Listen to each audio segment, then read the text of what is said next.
At my brother Ethan's promotion party, I stood in my parents' living room as he lifted a flute and announced, "This is my sister Maya. No degree, no direction, just lives off the family." Laughter rolled. My parents beamed. Everyone waited for me to crack. I didn't. I raised my glass and said, "Cheers. This is the last time any of you will see me." Silence. I set the glass down and left. 2 hours earlier, I'd arrived with a lemon tart, crust neat, custard barely set. I wore a navy dress bought for tonight because I'd been hopeful, maybe foolishly, that I could share good news of my own. No one asked. Mom parked the tart beside catered shrimp. Dad courted Ethan's boss. In the kitchen, she told a knot of spouses, "We're blessed. At least one child made something of himself." They didn't know the ledger.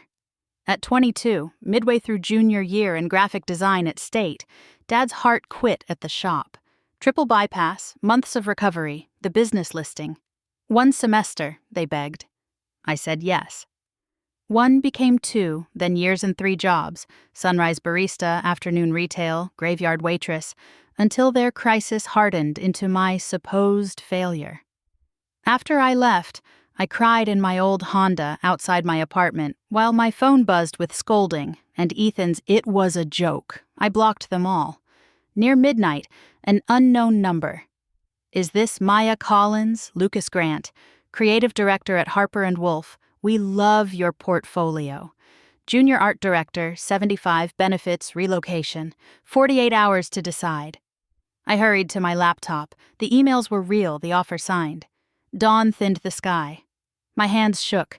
My future didn't. I typed, "I accept." Harper & Wolff occupied 3 glassy floors near Bryant Park, all sunlight and hum. Lucas met me at the elevator with easy warmth and a tour that blurred. Open studios, mood boards, the production cave that smelled like ink and deadlines. My pod became a constellation of names I clung to. Jamie, copy, sly, and kind. Noor, associate creative director, razor honest. And Victor, art director, competitive until he wasn't. My first brief: social for a clean skincare brand. Modest, real. I worked like a person who'd been starving. Days braided into nights. Noor's notes cut and healed. Jamie made me laugh through revisions. Victor hovered, then started nodding. When the campaign launched and numbers leapt, Lucas clapped once in the Monday meeting. Maya's instincts, precise and brave, more of that. I let New York rewire me. Tiny studio in Queens, morning light like a promise. I cooked pasta at 11 p.m., sketched at midnight, slept like the city itself was keeping watch. I did not check the blocked numbers. 4 months in, a LinkedIn ping. "Angela Pierce, we should talk." Coffee in Brooklyn, plain and direct. "I work with your brother," she said. "He used a deck you designed last year, took credit for it, got his commendation on it." She slid her phone across the table. File properties, emails, timestamps, my shapes, my palette, my layouts, the fingerprints of my hands. It was a clean, cold feeling, anger sharpened into focus. Angela emailed me the archive and, before we parted, looked almost apologetic. "He does this to everyone, you deserve to know."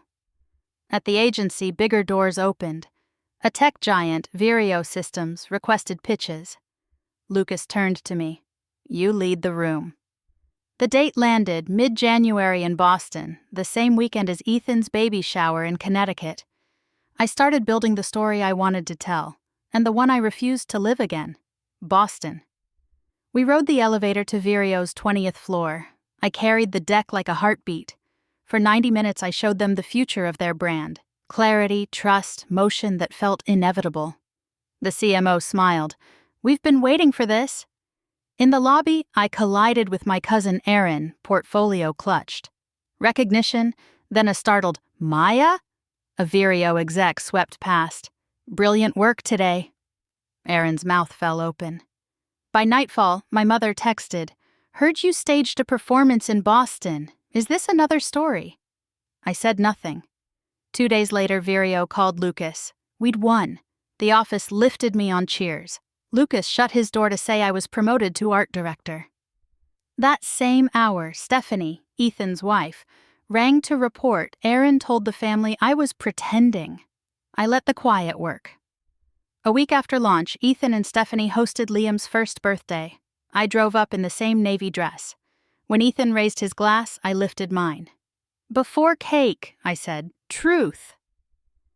I told the yard what he'd said at his party. I said I'd walked out and built a life.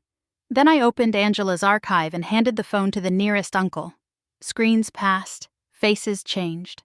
"I forgive you," I said, voice steady, "and I'm done pretending." I walked to the gate, lighter than air. Back in Queens, morning flooded my windows. Work thrummed, peace stayed. The door behind me was finally closed, the life ahead wide open.